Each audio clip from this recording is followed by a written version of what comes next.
देखिए क्या कह रहा है कि किसी चतुर्भुज ए बी सी डी के अंदर ओ एक बिंदु है। ओ एक बिंदु ऐसा बिंदु है जो विकर्ण के कटान बिंदु पर नहीं है, यानी कि विकर्ण का कटान बिंदु ओ पे नहीं है। ठीक है, तो सिद्ध करना है कि O A plus O B plus O C plus O D बड़ा होगा A C plus B D से, यानी विकर्णों के योग से ये ओ बी ओ सी और ओ डी जो है ये चारों का योग जो होगा बड़ा होगा। इसका हम लोग पहले चित्र बना लेते हैं। चलिए, तो सबसे पहले हम लोग एक चतुर्भुज की रचना करते हैं।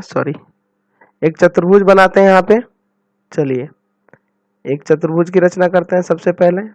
ठीक है, ये हो गया, एक ये दूसरी भुजा हो गई। ठीक है, एक ये तीसरी भुजा इधर ले लिए और एक ये चौथी भुजा ये हो गई। ये चतुर्भुज आपका बन गया। अब चलिए इस चतुर्भुज का नाम दे देते हैं कुछ। चलिए, ये आपका ए बी सी और D, A B C D है।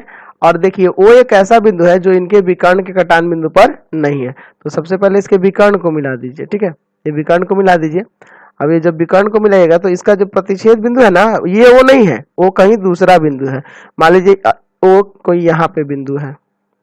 ठीक है, ओ यहाँ कोई बिंदु है। ठीक है, वो यहाँ बिंदु मान लिया। अब हम लोग इसको मिलाते हैं।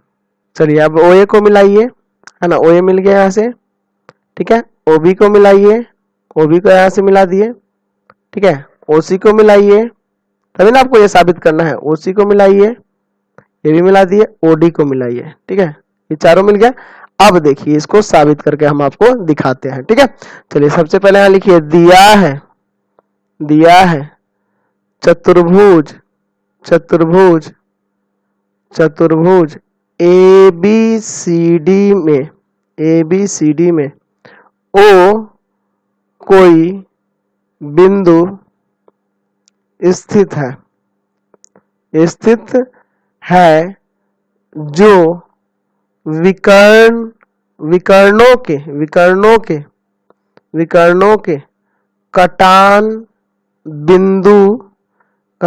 बिंदु पर नहीं है। वो क्या है, विकर्णों के कटान बिंदु पर नहीं है। तो सिद्ध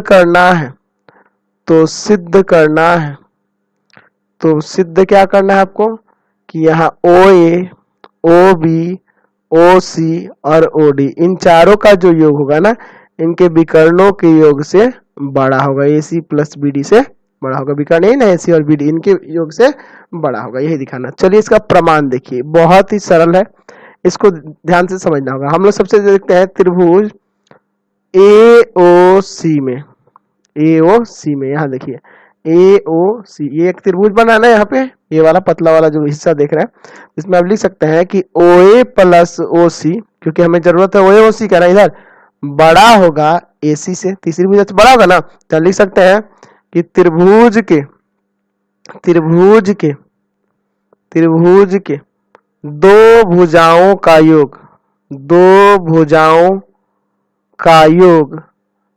योग तीसरी भुजा से बड़ा होता है, तीसरी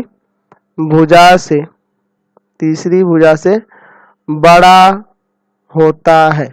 ठीक है, इसलिए ऐसा हो रहा है। चलिए, तीसरी भुजा से बड़ा होता है इसलिए हो रहा है, तो इसको समीकरण 1 मान लिया। दूसरा लीजिए त्रिभुज बी ओ डी में, समझ में तो आ ही गया होगा किसको लेना है। तो यहाँ पे आप क्या लिखिएगा, O B plus O D. ठीक है, बड़ा होगा किससे, तो बी डी से, है ना।